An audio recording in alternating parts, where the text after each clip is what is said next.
नमस्कार। आज हम 5 सितंबर 2025 की कुछ खास वैश्विक व्यापारिक खबरों पर थोड़ी गहराई से बात करेंगे। हमारे पास एक ग्लोबल बिजनेस न्यूज़ रिपोर्ट के कुछ अंश हैं और हम उन्हीं से समझने की कोशिश करेंगे कि क्या हो रहा है। मकसद यह है कि दुनिया भर में व्यापार, बाजार और नौकरियों पर जो असर पड़ रहा है, जो बड़े बदलाव आ रहे हैं, उनको समझा जाए। कुछ हैरान करने वाली बातें भी हैं, कुछ छिपे हुए ट्रेंड्स भी। तो कई सारी खबरें हैं आज। ठीक है, चलिए इसे खोलते हैं, देखते हैं क्या चल रहा है दुनिया भर में। शुरुआत करते हैं व्यापार वाले मोर्चे से। वर्ल्ड ट्रेड ऑर्गेनाइजेशन मतलब WTO ने एक चेतावनी जारी की है और खबर यह है कि अमेरिका ने कुछ चीज़ों पर टैरिफ मतलब आयात शुल्क बढ़ा दिया है, एक तरफा तरीके से। और ये बढ़त कोई मामूली नहीं है। औसत दर 2.4% से उछलकर सीधा 18.4% हो गई है। ये तो बहुत बहुत बड़ा जंप है। इसका असर क्या हो सकता है मतलब? और ये उछाल वाकई बहुत बड़ा है। देखिए, सीधा असर तो यही होगा कि जिन चीज़ों पर ये ड्यूटी लगी है वो महंगी हो जाएंगी। पर इससे भी बड़ा असर जो है वो है वैश्विक सप्लाई चेन पर। एक अनिश्चितता आ जाती है। कंपनियों को समझ नहीं आता कि आगे क्या नियम होंगे। यहाँ दिलचस्प बात ये है कि WTO खुद ये मान रहा है कि भाई हमें अपने अंदर सुधार लाने की ज़रूरत है, बहुत सख्त ज़रूरत है। वो कह रहे हैं कि नियमों को मॉडर्नाइज करना होगा, आज के हिसाब से बनाना होगा और समझौते ज्यादा लचीले बनाने होंगे। और सबसे जरूरी उनका जो झगड़े निपटाने का सिस्टम है, डिस्प्यूट सेटलमेंट सिस्टम, उसे दोबारा खड़ा करना होगा।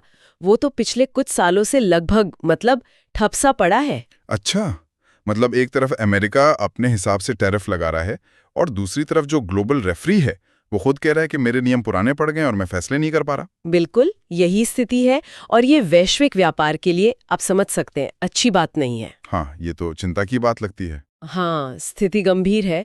अगर WTO का वो सिस्टम काम नहीं करता ना, तो हम एक तरह से नियम आधारित व्यापार से वापस शक्ति आधारित व्यापार की तरफ जा सकते हैं। मतलब जहां बड़े ताकतवर देश अपनी मर्जी चलाएं। और उसके नतीजे क्या होंगे कहना मुश्किल है, पर ये वैश्विक स्थिरता के लिए ठीक नहीं है। तो ये टैरिफ्स वाला कदम और WTO की अपनी कमजोरी, ये मिलकर एक बड़े टकराव का खतरा पैदा कर रहे हैं। और इसी माहौल में ये शीन और टेमू जैसी कंपनियां हैं, फास्ट फैशन और ई-कॉमर्स वाली, इनकी कहानी में भी एक मोड़ आया है। अमेरिका ने वो डी मिनिमिस वाली छूट खत्म कर दी। यही वो छूट थी ना जिससे कम कीमत के पैकेज बिना ड्यूटी के आ जाते थे। इनका तो पूरा बिजनेस मॉडल इसी पर टिका था शायद। हाँ, काफी हद तक तो जाहिर है झटका तो लगा होगा उन्हें। लेकिन जो खबरें आ रही हैं वो बताती हैं कि उन्होंने हार नहीं मानी। ऐसा नहीं कि बस बैठ गए। उन्होंने बहुत तेजी से अपनी लॉजिस्टिक्स मतलब सामान भेजने लाने का जो पूरा सिस्टम है और अपनी मार्केटिंग, इन दोनों में बदलाव किए। शायद गोदाम कहीं और शिफ्ट किए, शिपिंग के तरीके बदले, ग्राहकों तक पहुंचने के नए रास्ते खोजे होंगे। और इसका नतीजा कुछ फर्क पड़ा? वापसी कर पाएंगे लोग? हाँ बिल्कुल, रिपोर्ट तो यही कहती है कि इन बदलावों के बाद उनकी ऐप रैंकिंग और बिक्री दोनों में फिर से उछाल आया है। अच्छा। अगर हम इसे बड़ी तस्वीर से जोड़ें तो ये दिखाता है कि ये बड़ी ई-कॉमर्स कंपनियां कितनी लचीली, कितनी फुर्तीली हो सकती हैं।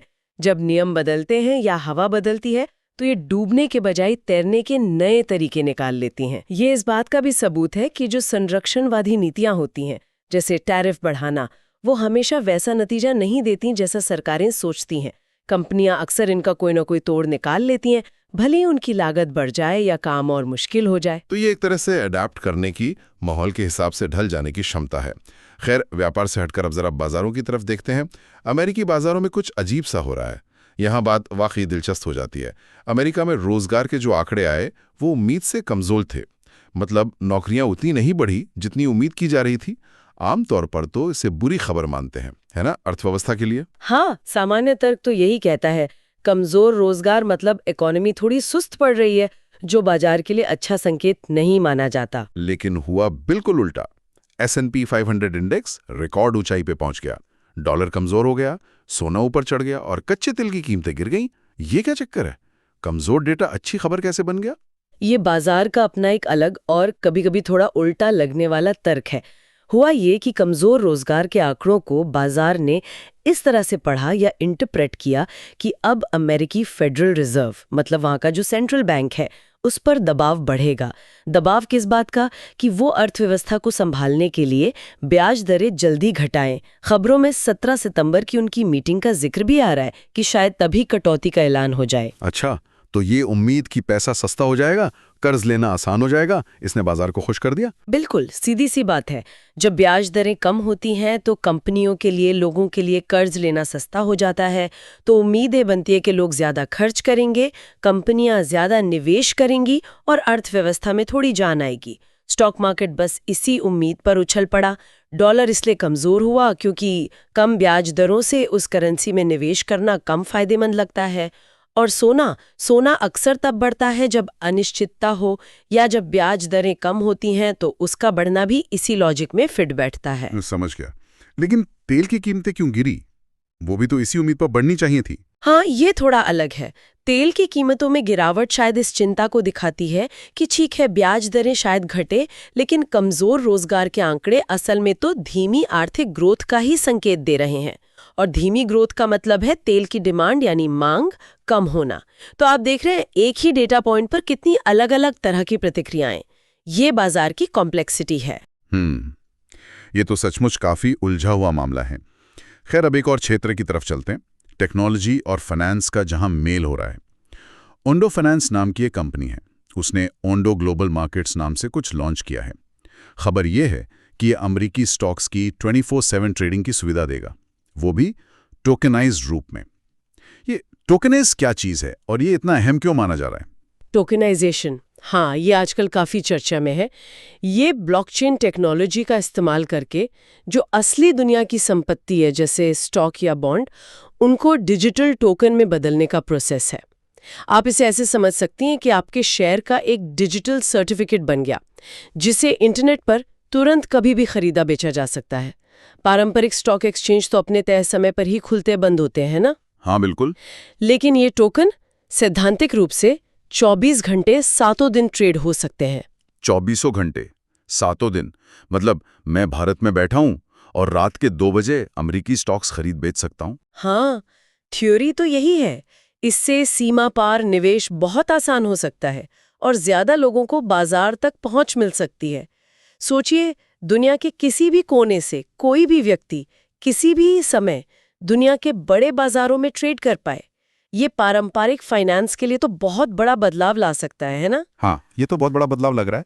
लेकिन इसके साथ ही ये प्रश्न भी उठता है कि इसका रेगुलेशन कैसे होगा? अलग-अलग देशों के नियम कानून इस 24/7 बिना सरहद वाली ट्रेडिंग को कैसे संभालेंगे? निवेशकों की सुरक्षा का क्या होगा? पारदर्शिता कैसे सुनिश्चित होगी? मनी लॉन्ड्रिंग को कैसे रोका जाएगा? ये सब बहुत बड़े सवाल हैं जिनका जवाब अभी ढूंढना बाकी है। तो ये तकनीक जितनी क्रांतिकारी है, उतनी ही चुनौतियां भी साथ ला रही है। एक तरफ तो ये भविष्य की तकनीक दरवाजे पर दस्तक दे रही है, वहीं दूसरी तरफ टेक्नोलॉजी और उससे जुड़े सेक्टर से नौकरियों में कटौती की भी खबरें आ रही हैं। ओरेकल, जो इतनी बड़ी जानी मानी टेक कंपनी है, उसने दुनिया भर में कासी लोगों को निकाला है। खबर है कि America, Bharat, Philippines, Canada, Europe, सब जगह मिलाकर 3000 से ज्यादा कर्मचारी। ये तो बड़ी संख्या है। हाँ, वाकई ओरेकल जैसी स्थापित कंपनी में इस लेवल की छटन ये ध्यान खींचती है। और सिर्फ टेक ही नहीं, लग्जरी ई कॉमर्स का जो सेक्टर है वहां भी ऐसा ही हो रहा है। लक्स एक्सपीरियंस नाम की कंपनी है। इसके पास माई थेरेसा, नेटापोर्टर, यूक्स जैसे महंगे ब्रांड बेचने वाले प्लेटफॉर्म हैं। वो भी इटली, यूके और अमेरिका में करीब 700 नौकरियां खत्म कर रही है। और वजह क्या बताई जा रही है? ऑपरेशंस को स्ट्रीमलाइन करना, मतलब कामकाज को बेहतर बनाना। ये क्या चल रहा है? एक तरफ बाजार नई ऊंचाइयों पर है, फेड दर घटाने की उम्मीद है, नई नई तकनीकें आ रही हैं, और दूसरी तरफ हजारों लोग नौकरी खो रहे हैं। ये कैसा विरोधाभास है? हाँ, ये विरोधाभास वाकई सोचने पे मजबूर करता है। इसे एक और नजरिए से देखें तो इन छटनियों के पीछे कई कारण हो सकते हैं, जैसे ओरेकल का मामला है। ये शायद टेक्नोलॉजी इंडस्ट्री में जो लगातार बदलाव चलते रहते हैं उसका हिस्सा हो। कंपनियां अक्सर नई टेक्नोलॉजी, मान लीजिए एआई या क्लाउड, उस पर फोकस करने के लिए पुराने डिविजनों में कटौती करती हैं, या फिर बस ज्यादा मुनाफा कमाने के लिए लागत कम करती हैं। ये भी एक कारण होता है। और लक्स एक्सपीरियंस का जो मामला है, वो शायद लग्जरी बाजार की अपनी दिक्कतों से जुड़ा हो सकता है कि महंगाई की वजह से लोग महंगे शौकों पर खर्च कम कर रहे हो, या फिर कोरोना के टाइम में जो ई कॉमर्स में जबरदस्त उछाल आया था, अब वो थोड़ा ठंडा पड़ रहा हो। तो कंपनियां अपनी असल जरूरत के हिसाब से साइज ठीक कर रही हों। तो क्या ये माना जाए कि बाजार में जो उम्मीद दिख रही है वो ज़मीनी हकीकत से थोड़ी अलग है? ऐसा हो सकता है, या ये भी हो सकता है कि कंपनियां भले ही अभी बाजार को ठीक देख रही हों, लेकिन आगे आने वाली वैश्विक आर्थिक अनिश्चितता को लेकर वो थोड़ी सतर्क हैं, कॉशियस हैं। इसलिए वो पहले से ही लागत घटाने जैसे कदम उठा रही हैं, तैयारी कर रही हैं। देखिए, बिजनेस चलाने के अपने तर्क होते हैं, लेकिन हमें ये कभी नहीं भूलना चाहिए कि हर आंकड़े के पीछे एक इंसान है, एक परिवार जुड़ा है। ये छटनियां सिर्फ नंबर नहीं है, इनका एक गहरा मानवीय पहलू भी है जिसे नजरअंदाज नहीं करना चाहिए। बिल्कुल सही कहा आपने। तो कुल मिलाकर तस्वीर क्या बनती है? इस सब का क्या मतलब है? हमने देखा कि व्यापार में तनाव है, पर कंपनियां एडजस्ट कर रही हैं। बाजार कमजोर संकेतों पर भी उम्मीदों के सहारे दौड़ रहे हैं। टेक्नोलॉजी एक तरफ नए दरवाजे खोल रही है, फाइनेंस को बदल रही है, तो दूसरी तरफ उसी सेक्टर में नौकरियां जा रही हैं। ये सब एक साथ क्या इशारा कर रहा है? हम क्या समझे इससे? इसका एक गहरा मतलब ये भी है कि हम शायद एक बहुत ही जटिल, कॉम्प्लेक्स और थोड़े बिखरे हुए वैश्विक आर्थिक दौर से गुजर रहे हैं। कोई एक सीधी सपाट दिशा नहीं दिख रही है। भू राजनीतिक तनाव है, व्यापार में रुकावटें हैं, ये सब अनिश्चितता बढ़ा रहे हैं। सेंट्रल बैंकों की नीतियां बाजारों को ड्राइव कर रही हैं, लेकिन उनका असर जमीन पर कितना और कब होगा, ये भी पूरी तरह साफ नहीं है। और टेक्नोलॉजी, जिसे हम हमेशा तरक्की का इंजन मानते हैं, वो भी खुद एक बड़े मंथन के दौर से गुजर रहा है। नए इनोवेशंस आ रहे हैं, पर साथ ही जो स्थापित कंपनियां हैं वो भी दबाव महसूस कर रही हैं। ऐसा लगता है कि दुनिया की अर्थव्यवस्था एक ही समय पर कई अलग-अलग ताकतों का सामना कर रही है। अनिश्चितता भी है, तकनीकी उथल-पुथल भी है और नीतियों में बदलाव भी है। और अलग-अलग देश, अलग-अलग सेक्टर, अलग-अलग कंपनियां इन सब पर अपनी-अपनी तरह से रिएक्ट कर रही हैं। इसलिए हमें एक मिली-जुली सी तस्वीर दिख रही है। कहीं तेजी है, कहीं सुस्ती, कहीं उम्मीद है तो कहीं चिंता। वाकई एक बहुस्तरीय स्थिति है जिसे समझना आसान नहीं। आज की इस बातचीत को खत्म करते हुए मैं श्रोताओं के लिए एक सवाल छोड़ना चाहूंगा। ये सवाल इन्हीं खबरों से निकला है, पर इसका जवाब शायद अभी किसी के पास नहीं है। हमने बात की टोकनाइज्ड स्टॉक ट्रेडिंग की, जो बाजारों को सही मायनों में 24/7 ग्लोबल बना सकती है। और हमने हजारों की संख्या में वैश्विक छटनियों की भी बात की, जो किसी एक देश तक सीमित नहीं है।